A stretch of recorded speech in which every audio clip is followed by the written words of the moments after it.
성경 말씀 함께 보겠습니다. 신약 성경 마가복음 1장 15절입니다. 마가복음 1장 15절입니다.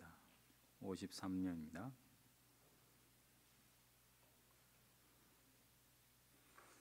찾으셨으면 함께 합독하겠습니다. 시작.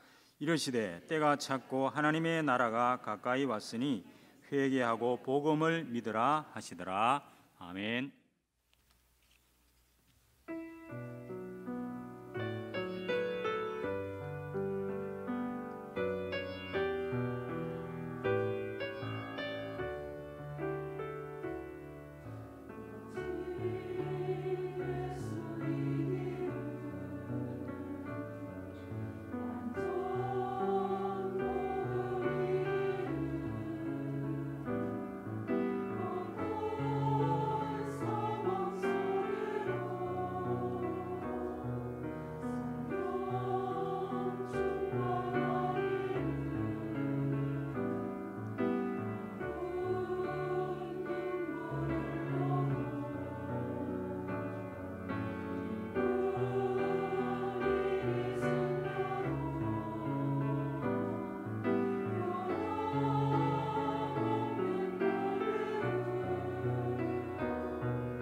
할렐루야. 하나님께 감사의 영광 드리겠습니다.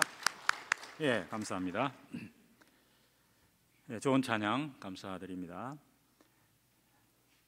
오늘 설교 제목은 하나님의 나라 이렇게 정했습니다. 마가복음 1장 15절을 본문으로 해서 하나님의 나라에 대해서 말씀드리겠습니다. 예수님께서 30세 공생애를 시작하면서 세례요한에게 세례를 받으시고 성령 충만 받으신 후에 40일 동안 금식하신 후에 사탄의 시험에서 승리하셨습니다. 그 후에 본격적으로 복음을 전파하기 시작했는데 그 첫 번째로 선포한 말씀이 오늘 봉독한 이 마가복음 1장 15절 본문 말씀입니다. 때가 찼고 하나님의 나라가 가까이 왔다라고 하는 이 말씀은 하나님께서 영원 전부터 예정하신 구원의 언약이 이 땅에 오신 그리스도를 통해서 성취될 때가 임박했다고 하는 것입니다. 예수님이 인간의 몸을 입고 이 땅에 오셔서 고난받으시고 십자가에 죽으신 후 부활하심으로 하나님 나라가 시작되었습니다. 그러면 누구든지 자기의 죄를 회개하고 이 예수 그리스도를 구주로 영접할 때 그에게 하나님의 나라가 임한다고 하는 이 복음을 선포하신 것입니다. 예수님은 공생의 3년 동안 처음부터 끝까지 하나님 나라의 복음을 전파하시고 마지막 승천하시기 전에도 40일 동안 제자들과 구약 공부를 하면서 구약에 기록된 하나님의 구원 계획과 또 여러 선지자들을 통해서 예언된 그 메시아가 바로 자신이었음을 증언하시면서 하나님 나라의 일을 말씀하셨습니다. 마지막으로 제자들에게 주님이 보내실 그 성령의 능력을 받아서 그 하나님의 나라를 계속 전파하도록 부탁하신 것입니다.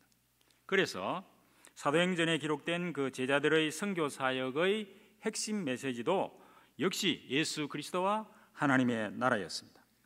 그렇다면 이 예수님의 공생의 첫 번째 메시지인 이 하나님의 나라라고 하는 것은 어떤 의미가 있겠습니까?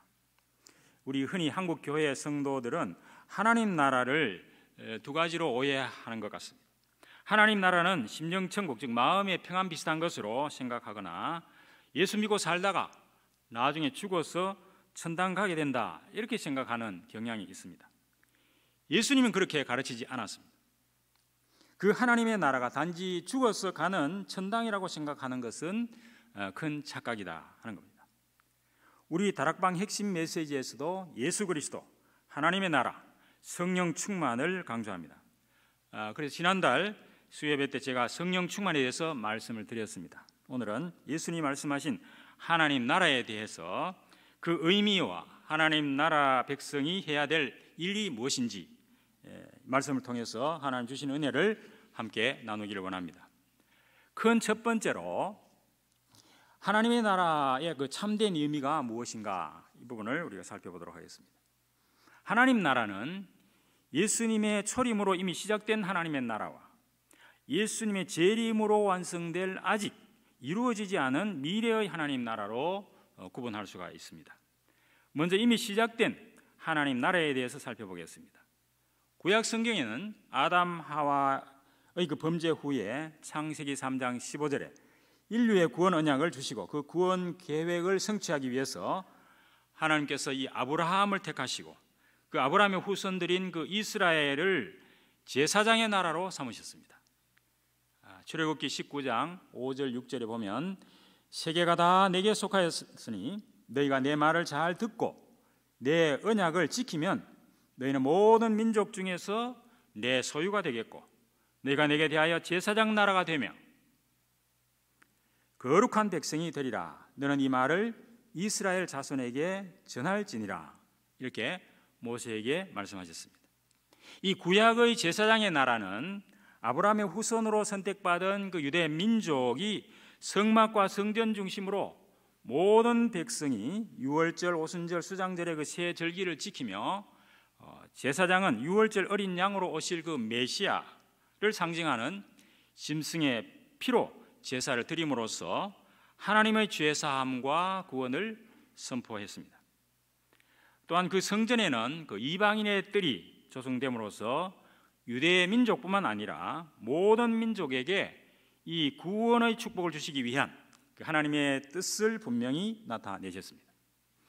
구약 성경의 핵심이 제사장 나라였다면 신약 성경의 핵심은 하나님 나라입니다. 예수님께서 이 땅에 오셔서 율법을 성취하시고 십자가를 통해서 다시 새롭게 세우신 나라가 이 제사장 나라를 수렴한 하나님 나라입니다. 누가복음 17장 20절에서 21절에 보면 바리새인들이 예수님께 하나님 나라가 언제 오느냐 이렇게 물었습니다. 여기 있다 저기 있다고도 못하리니 하나님 나라는 너희 안에 있느니라 이렇게 예수님이 대답했습니다. 바리새인들은 하나님 나라가 눈으로 볼 수 있게 현 세상에 임한다 이렇게 생각을 했습니다. 그들이 기대하는 하나님의 나라는 그 유대인들의 정치 권력을 부활시켜서 로마의 속박에서 벗어나서 그 유대인이 세계의 주인이 되는 그런 나라를 꿈꾸고 있었습니다. 그들이 하나님 나라가 언제 오느냐고 사실 물어본 것은 그것이 궁금한 것이 아니라 사실 예수님이 그들이 바라는 이 정치적인 메시아의 나라를 세울 수 없을 것으로 추측을 하고 예수님 스스로가 이런 메시아가 아님을 인정케 하려고 하는 그런 불순한 그런 의도로 질문한 겁니다. 그런데 여기 너희 안에 있다라고 하는 이 구절은 안에라고 하는 이 전치사를 어떻게 해석하느냐에 따라서 그 의미가 달라지는 난해한 구절입니다. 너희 안에 이렇게 해석하면 문맥상 지금 그 예수님의 말씀을 듣고 있는 그 바리새인들의 마음 속에 하나님의 나라가 있다 이렇게 해석됩니다. 이것은 불합리한 거죠. 그런데 만약 이 하나님의 그래서 이 나라 개념 속에 지배 혹은 통치라고 하는 그런 개념이 있기 때문에 하나님께서 너희 안에서 통치하신다라고 하는 그런 의미로 해석을 할 수도 있습니다. 따라서 하나님 나라의 그 통치를 인정하고 그리스도의 왕권에 순종하면 겉으로 볼 수는 없으나 그 마음 속에 하나님의 나라가 영적으로 임한다고 볼 수 있습니다. 여기에서 너희라는 말은 이 비인칭 대명사이기 때문에 바리새인이 아닌 일반 사람들을 의미한다고도 해석할 수 있습니다. 그래서 한국의 그 보수적인 교회에서는 이 구절을 근거로 해서 심령천국, 마음천국을 강조하기도 합니다. 물론 예수님을 그리스도로 영접할 때 우리가 죄사함을 받고 그 개인은 성령이 가는 성전이 되고 그 성령이 내주하시고 인도하시고 동행하심으로 그 마음에 참된 평안과 기쁨이 넘치기 때문에 그야말로 심령천국, 마음천국이 이루어지는 것은 성경에 약속한 그대로입니다. 그러나 오늘 이 누가복음에 너희 가운데로 이렇게 해석할 경우에는 그 당시 예수님은 하나님 나라에 대해 질문한 이 바리새인들에게 둘러싸여 있기 때문에 그들에게 너희는 하나님 나라가 여기 있다 저기 있다고 하면서 찾고 있는데 사실 너희가 찾고 있는 그 하나님의 나라는 너희 가운데 있는 바로 나다 이렇게 대답하신 것입니다. 즉 예수님 자신이 하나님 나라라고 하는 것입니다. 그러므로 문맥상 너희 안에라기보다는 너희 가운데로 해석하는 것이 보다 자연스럽다 이렇게 말할 수 있습니다. 영어 성경 번역본인 NIV나 ESV, RSV 혹은 한글 표준 세번역 성경에도 모두 너희 가운데 이렇게 번역이 되어 있습니다. 많은 성경 신학자들은 이 헬라의 원어상 너희 가운데로 해석하는 것이 더 적절하다고 보고 있습니다. 그러므로 하나님 나라가 성도들의 마음속에 있다고 해석하는 이 심령천국, 마음천국은 이 누가복음 17장 21절을 근거로 삼기보다는 다른 성경 구절을 근거로 삼는 것이 더 바람직해 보입니다. 이처럼 너희 안에 하나님 나라 있다라고 해석하면 단지 개인이 구원을 받고 마음천국을 이루어지기만 하면 되는 그런 소극적인 하나님 나라라고 하는 의미가 되기 쉽습니다. 그러나 너희 가운데에 하나님 나라가 있다라고 해석하면 빛과 소금의 역할을 하며 하나님 나라의 삶을 살아가는 이 그리스도인의 삶과 하나님 나라를 선포하는 전도와 선교의 그 적극적인 하나님 나라라고 하는 의미로 해석할 수 있습니다. 둘째, 아직 이루어지지 않았고 예수님이 재림하실 때 이루어질 미래의 하나님 나라에 대해서 살펴보겠습니다. 예수님의 초림으로 시작된 이 하나님의 나라는 예수님의 재림으로 영원한 하나님 나라로 완성이 되는 겁니다. 현재 우리가 살고 있는 이 교회 시대는 복음 전파가 이렇게 계속되다가 그 끝에 가서 대환란이 일어나고 예수님께서 지상에 재림하셔서 천년 왕국을 이루시고 다스릴 겁니다. 재림하실 때 죽음에서 부활한 신자들과 또 지상에 당시에 살고 있는 그 신자들은 다시 죽지 않는 그런 예수님 부활했을 때 모습처럼 영화로운 몸으로 변화되어 가지고 예수님과 함께 천년 동안 이 세상에서 왕노릇하게 됩니다. 이때 사단은 이 결박돼 가지고 무저갱 속에 던져지기 때문에 천년 왕국 동안에는 지상에서 아무런 영향력도 행사할 수 없게 됩니다. 그 천년이 지난 후에 사탄은 잠시 노임받되는데 다시 그리스도를 대적하고 이 불신자들은 배교를 하지만 확실하게 참패당할 것입니다. 그때 불신자들을 부활시켜 가지고 최후 심판을 받게 하고 사단과 함께 불과 유황으로 타는 영원한 지옥으로 던져지고, 신자들은 하나님 나라 상급의 심판을 받고 하나님과 더불어 영원한 하나님 나라로 가서 살게 되는 겁니다. 우리가 이 요한계시록 21장과 22장에 기록된 대로 이 마지막 하나님의 나라는 다시는 사망이 없고 애통하는 것이나 아픈 것이나 늙는 것이 없고 주 하나님의 그 영광의 광채가 비치기 때문에 밤이나 어둠이 없는 영화로운 곳이라고 기록되어 있습니다. 온갖 보석으로 꾸며진 그 새 예루살렘은 12 진주문이 있고 수정 같은 맑은 생명수 강이 하나님의 보좌로부터 흘러나오고 강 좌우에 생명나무 12가지 열매가 달마다 맺히는 그런 아름답고 풍성하고 기쁨이 넘치는 그런 영생복락의 장소로 그렇게 소개되고 있습니다. 이건 단지 상징이 아니라 실제로 이렇게 구체적인 장소와 이런 것들이 있다라고 성경학자들은 이야기를 하고 있습니다. 우린 그것을 믿습니다. 그러므로 하나님 나라는 이미 와 있는 현재의 의미, 아직 오지 않은 미래의 의미가 이렇게 동시에 존재한다, 이렇게 볼 수 있습니다.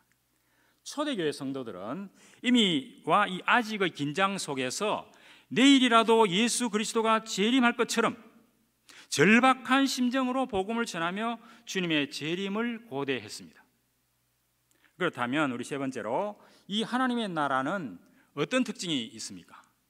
몇 가지로 살펴보겠습니다. 첫째, 이 하나님의 나라는 만왕의 왕이신 예수 그리스도가 통치하는 나라입니다. 국가가 성립되려면 그 통치권과 영토와 백성과 법이 있어야 됩니다. 민주국가에서는 백성들에게 통치권이 나오고 또 백성들의 대표들이 법을 만들고 영토의 소유권을 가지고 있기 때문에 백성이 곧 나라다, 이렇게 우리가 해석할 수 있죠. 마찬가지로 하나님 나라도 예수 그리스도가 하늘과 땅의 모든 권세를 가지신 절대 통치권자로서 모든 것이 그분에게서 나오고 그분으로 말미암고 그분에게 돌아갑니다. 예수님이 모든 것이기 때문에 그분이 곧 하나님의 나라라고 하는 겁니다. 예수 그리스도는 만왕의 왕이시고 미래에 재림하여 세상을 심판하실 심판주가 되십니다. 인간의 삶의 모든 영역에서 이 하나님의 통치와 다스림이 있는 그런 나라가 하나님의 나라다, 이렇게 말할 수 있습니다. 그러므로 모든 인류는 그의 통치에 전적으로 복종할 때 인간의 진정한 행복이 거기서 출발이 된다, 그렇게 볼 수 있습니다. 둘째, 이 하나님의 나라는 죄사함과 구원의 나라입니다. 요한복음 19장 30절에 기록된 대로 예수님께서 십자가에 달려 죽으시면서 다 이루었다, 이렇게 말씀하시는 순간 예루살렘 성전 휘장이 위에서 아래로 이렇게 찢어지고 이제 성소와 지성소의 구분이 없어졌습니다. 예수님께서 창세기 3장 15절의 언약대로 십자가에서 어린 양의 희생 제물이 되어서 죽으심으로 천년 예루살렘 성전의 제사장 기능, 제사 기능을 모두 종료시켰습니다. 이제는 하나님 나라가 시작되기 때문에 누구든지 예수님의 죽으심과 부활을 믿음으로 죄 용서와 구원을 받아서 그 하나님 나라의 백성이 되는 길이 열린 겁니다. 은혜의 보좌 앞에 우리가 담대히 나갈 수 있는 길이 열린 겁니다. 창세기 3장에 나타난 인간의 모든 문제가 예수님이 십자가에 달리시고 다 이뤘다 하는 그 순간 완벽하게 해결되어지고 그 순간 하나님의 나라가 이 땅에 시작이 된 겁니다. 셋째로, 하나님 나라는 하나님 자녀의 신분과 권세를 누리는 나라입니다. 하나님과의 관계가 회복된 이 구원받은 하나님의 자녀들은 이제 창조주 하나님을, 전능하신 그 하나님을 아빠, 아버지라고 부르면서 이 시공간을 초월하여 기도로 소통할 수가 있고 그리스도의 영이신 성령이 성도들에게 내주하고 인도하시고 동행하심으로 그 능력으로 이제는 이 사탄과 세상의 권세를 이길 수 있고 천군 천사의 도움으로 세계 복음화할 수 있는 그런 하나님 자녀의 엄청난 놀라운 그런 신분과 권세를 누릴 수 있는 그런 나라가 하나님의 나라다, 이렇게 말할 수 있습니다. 네 번째로, 하나님의 나라는 치유와 회복의 나라입니다. 마태복음 11장 1절에서 6절에 그래서 구약의 마지막 선지자인 이 세례 요한이 제자들을 보내가지고 구약에서 약속하신 그 오실 메시아가 예수님이 맞는지 알아보게 했습니다. 그때 이 제자들이 왔을 때 예수님께서 이사야 61장 말씀을 인용하시면서 맹인이 보며 못 걷는 사람이 걸으며 나병 환자가 깨끗함을 받으며 못 듣는 자가 들으며 죽은 자가 살아나며 가난한 자에게 복음이 전파된다고 전하라, 이렇게 그 제자들께 이야기를 했습니다. 아마 이 세례 요한이 구약의 선지자이기 때문에 어쩌면 그 정치적인 메시아를 이렇게 생각하고 있었는지 모르겠습니다. 한마디로 이 예수님을 통해서 시작된 하나님의 나라는 참된 치유와 회복이 이루어지는 그런 나라다라고 하는 것을 예수님께서 이사야 61장을 인용해서 예수님을 통해서 이 일이 이제 이루어질 거다. 실제로 예수님의 3년 동안 공생애 동안 이런 일들을 하셨죠. 죽은 나사렛도 살려내고 문둥병자도 고치고 나병 환자도 고치고, 나병 환자는 문 같았습니다만은 이런 여러 질병을 가진 자들을 주님께서 치료하시고 또 죄 사하는 그런 권세를 보여주셨습니다. 다섯째로, 하나님의 나라는 정의와 공의와 공정의 나라입니다. 마태복음 6장 33절 우리가 잘 아는 대로 예수님은 그의 나라와 그의 의를 구하라, 이렇게 말씀을 했습니다. 바울도 하나님의 나라를 말할 때 하나님의 의를 먼저 앞세웠습니다. 하나님의 나라의 본질은 바로 이 하나님의 의, 즉 하나님의 뜻이 이루어지는 나라입니다. 우리가 주기도에서도 하나님의 뜻이 이 땅에 이루어지도록 기도합니다. 하나님의 의라고 하는 것은 바로 하나님의 정의와 공의와 공정이다. 반드시 은혜, 사랑, 긍휼과 함께하는 그런 정의, 공의, 공정이다. 그렇게 성경에 찾아볼 수 있습니다. 자, 그렇다면 이 정의라고 하는 것은 하나님의 말씀의 법에 비추어서 옳고 그름을 분별해서 행하는 법치에 해당이 된다. 이 정의는 은혜와 항상 함께합니다. 죄를 이기게 하고 정의를 행하는 능력이 바로 하나님의 은혜입니다. 그래서 은혜가 우리를 죄에서 구원하는 겁니다. 그 다음 공의라고 하는 것은 복음에 나타난 하나님의 의를 말하는 겁니다. 그것이 바로 인치가 되겠습니다. 인치. 예수님께서 십자가에서 죽으심으로 우리를 의롭다 하셨습니다. 하나님의 공의는 그리스도의 그 사랑이 배경이 돼가지고 하나님의 사랑으로 허물과 죄를 덮고 용서하는 것이 하나님의 공의다, 그렇게 말할 수 있습니다. 공정은 뭐냐? 특별히 가난하고 약하고 고통받는 자들에게 베푸는 덕치다, 이렇게 말할 수 있습니다. 함께 나누는 이 분배 정의와 공의가 바로 공정인 겁니다. 공정은 바로 약하고 소외되고 가난한 자들의 그 아픔을 함께하는 그 긍휼을 통해서 나타납니다. 소외되고 가난한 자들을 돌보는 그 헌신과 봉사, 그것이 바로 공정이다, 이렇게 볼 수 있습니다. 하나님 나라는 바로 이런 정의와 공의와 공정, 하나님의 은혜와 사랑과 긍휼이 함께하는 그런 나라가 바로 하나님의 나라다. 마지막으로 하나님 나라는 행한 대로 심판하는 나라입니다. 마지막 날 재림주로 오시는 예수 그리스도께서 오시면 이제는 사람들이 행한 대로 심판한다고 성경에서는 밝히고 있습니다. 세상 마지막 날에는 이 바로 사탄, 마귀, 귀신, 그리고 그를 따르는 모든 불신자들이 심판을 받아서 영원한 지옥 형벌에 던져지는 반면에 하나님의 자녀들은 그 행한 대로 상급을 받고 영원한 하나님 나라에서 영생 복락을 누리게 되는 그런 나라입니다. 이처럼 하나님 나라의 의미는 예수 그리스도를 통해서 우리 인류 역사 속에 이루어진 하나님의 통치 사역을 말합니다. 하나님의 통치 목적은 바로 이 죄와 사탄의 세력으로부터 그 백성을 구원하는 것이고 새 하늘과 새 땅으로 인도하는 것입니다. 단순히 개인의 구원이나 통치를 넘어서 그가 창조하신 온 우주에 그가 통치하시며 지배하신다고 하는 것이 바로 하나님 나라의 의미입니다. 그러므로 인간의 의무, 우리의 의무가 뭐냐? 삶의 전 영역에서 믿음으로 자신을 은혜로운 하나님의 통치에 절대 복종시키는 것입니다. 이 하나님의 나라를 믿음으로 수용하는 자에게는 구원이지만 거절하는 자에게는 심판이다라고 하는 것이 성경에서 밝히고 있는 부분입니다.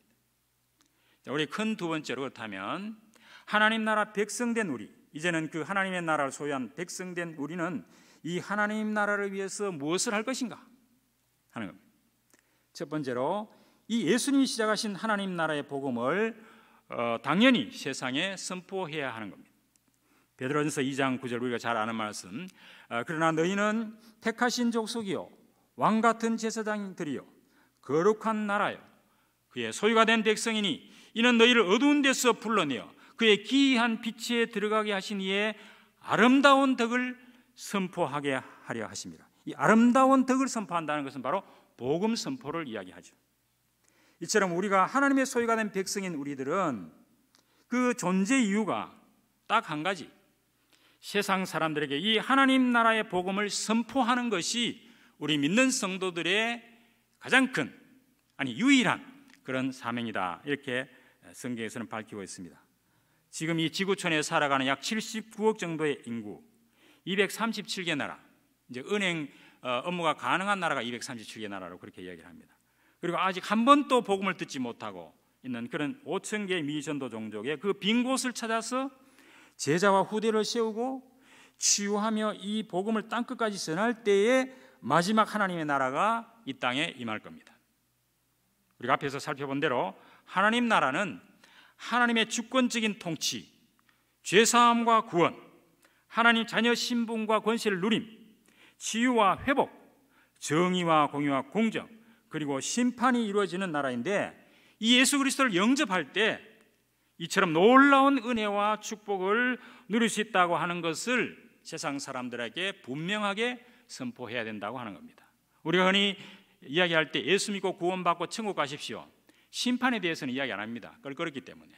그럼 우리가 분명히 이야기해야 될 것은 예수를 믿고 하나님 나라에 갈 수 있는 그 신분인가 동시에 예수의 이 복음을 거절하게 되면 심판받는다고 하는, 그래서 옛날에 우리 선배들은 일제시대에 예수 천당 불신지옥 이렇게 외치다가 그 일본 순사가 말에서 떨어졌다고 하는 그런 일화가 있을 정도로 예수 천당 불신지옥을, 그래서 그 말을 듣고 전에 예수 믿다가 불신지옥 하는 그 말 때문에 깜짝 놀라가지고 예수 믿게 됐다고 하는 그런 일화도 전해지고 있습니다. 우리는 이 사실을 분명하게 선포해야 합니다.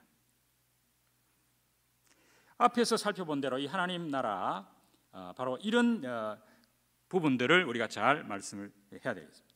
마태복음 28장 18절에 20절에 보면 모든 민족을 제자 삼으라고 하는 그 부분은 우리 성도들의 책임을 강조했다고 하면 사도행전 1장 8절에서 내 증인이 되라가 아니고 되리라 이렇게 기록이 되어 있습니다. 이는 하나님이 주권적으로 전도와 선교를 이루어 나가시겠다고 하는 사실입니다.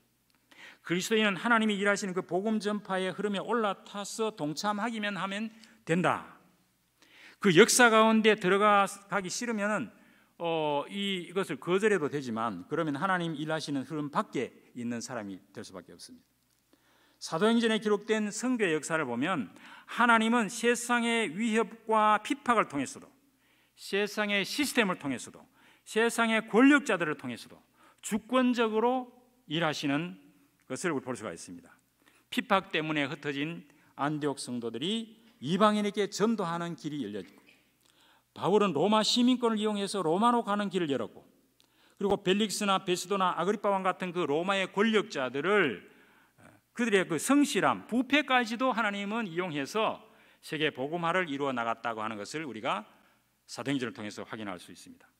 그러므로 우리 그리스도인들은 세상 속에 살면서 하나님이 주변에 일어난 여러 가지 사건이나 환경을 통해서, 온갖 것을 통해서 결국 세계 복음화라고 하는 이 놀라운 선교 사역을 하나님께서 주권적으로 이루어 가신다고 하는 사실을 우리가 믿어야 되는 겁니다. 아니, 그것은 내 개인에게 일어난 여러 가지 사건이나 환경조차도 하나님 그것을 선하게 이용해서 결국 땅끝까지 이르러 복음 전하는 이 일을 하나님이 주도적으로 하신다는 사실입니다. 그렇기 때문에 우리는 전도에 대한 부담을 가질 필요가 없습니다. 우리는 그 하나님의 능력을 의지하고 그 흐름을 타기만 하면 된다. 이것이 우리 다락방 메시지에서도 자주 이야기되는 부분입니다. 오늘 많은 교회와 그리스도인에게는 이 하나님 나라가 현재 이 땅에 임했다고 하는 이 사실에 대해서 희미하게 생각하고 있습니다. 하나님 나라가 임하지 않았다고 생각하니까 세상 사람들과 똑같이 나 중심, 성공 중심, 물질 중심으로 살아갑니다. 이것은 기독교가 아닙니다. 하나님 나라가 시작되기 때문에 하나님 나라를 받아들인 사람에게는 성령의 역사로 우리 삶이 변화되어지고 전인적인 치유가 일어납니다. 교회는 바로 이런 증인들의 공동체가 교회다. 하는 겁니다. 우리는 사도행전에 이어서 우리는 우리들의 복음 행전을 계속 서 나가야 될 그럴 책임이 우리에게 있다. 예수님의 초림으로 하나님 나라는 이미 시작됐으냐, 예수님의 재림으로 임하게 될 최후의 심판 나라, 하나님의 나라는 아직 임하지 않았습니다. 그 중간 시대에 우리가 살고 있는 여기에서 우리가 긴박성을 느끼면서 예수 믿지 않는 사람들, 저 물에 떠내려가는 사람들, 내가 건지지 않으면 결국 지옥으로 끌려갈 수밖에 없구나 하고 하는 이런 절박한 심정으로 세상 사람들에게 때를 얻든지 못 얻든지 부지런히 예수가 그리스도라는 사실을, 이 복음을 선포해야 되는 겁니다. 두 번째로 하나님 나라의 백성다운 삶으로 이 복음의 빛을 비추어야 합니다. 마태복음 6장 33절에 그런즉 너희는 먼저 그 나라와 그의 의를 구하라, 그리하면 이 모든 것을 더하시리라, 이렇게 말씀하셨죠. 하나님 나라는 하나님이 내 삶의 모든 영역을 통치하고 다스리는 나라라고 말씀드렸습니다. 내 삶의 모든 영역에서 예수 그리스도가 주인이 되셔서 나를 다스려 주십시오, 나를 통치해 주시기를 원합니다. 이러한 고백이 우리의 입술에서 나와야 하고, 그리고 그 고백대로 우리 스스로 하나님의 말씀과 그 다스림에 전적으로 복종하고 순종하는 삶을, 우리 삶을 살아내야 된다. 이것이 우리 그리스도인들이 해야 될 임무이다, 이렇게 말씀드릴 수 있습니다. 그리고 하나님의 의는 바로 하나님의 뜻을 말하는데, 오직 하나님의 뜻대로 행할 때 이 하나님 나라가 이 땅에 이루어집니다. 하나님의 나라는 하나님 말씀에 비추어서 은혜로 선을 행하고 죄를 이기는 그 정의와, 앞에서 말씀드린 대로 허물을 사랑으로 덮고 용서하며 관용을 베푸는 그 공의와, 약하고 가난하고 고통받는 자들에게 긍휼을 베풀며 그 아픔을 함께하며 도와주는 그런 공정의 실천을 통해서 이 하나님 나라가 이 땅에 세워진다 하는 겁니다. 바로 은혜와 사랑과 긍휼이 바탕이 된 하나님의 정의와 공의와 공정은 하나님의 의, 하나님의 뜻이 이 땅에 이루어지는 겁니다. 이 일에 우리가 헌신할 때 하나님께서 우리에게 필요한 모든 것을 더하시겠다고 약속하셨습니다. 이 하나님의 의가 실천되지 않는다면 하나님의 나라는 이 땅에 임할 수가 없습니다. 우리 사도행전 1장 8절에 내 증인이 되리라고 했을 때 초대 교인들은 하나님 나라를 증언했을 뿐만 아니라 하나님 나라에 걸맞게 살았습니다.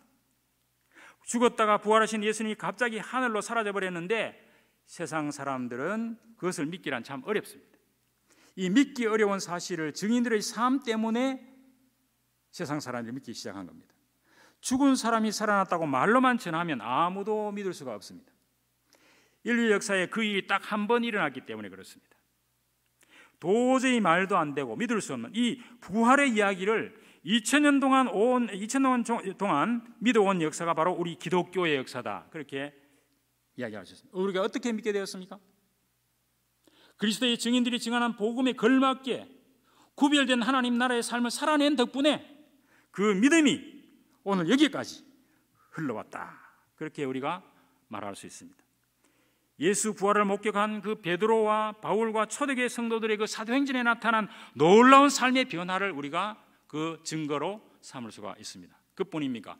그 후에 많은 박해 속에서도 지금까지 우리나라만 하더라도 그 일제시대에 주기철 목사님 같은 분, 그 복음을 지키기 위해서 순교까지 했던 그 복음의 피 때문에 우리가 지금 여기에서 자유롭게 복음의 이 축복을 누리고 있다, 이렇게 말할 수 있습니다.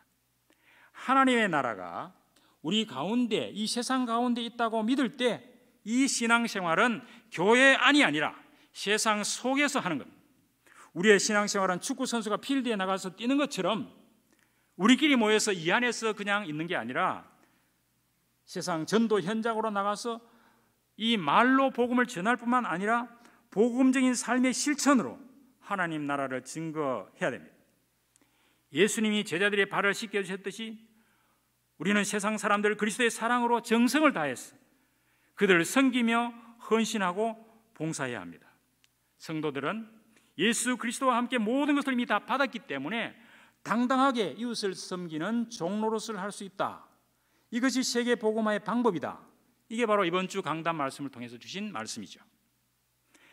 중세 유럽의 패스트라고 하는 그 전염병이 퍼졌을 때 그 누구도 무서워서 환자를 돌보지 않고 있을 때 이 그리스도인들이 목숨을 걸고 그 환자들을 돌보는 모습을 보고 유럽의 많은 사람들이 기독교로 개종하고 그 기독교가 확산되었다고 하는 것. 그 패스트가 그 유럽 인구의 60%가 이게 사망할 정도로 엄청난 재앙이었어요.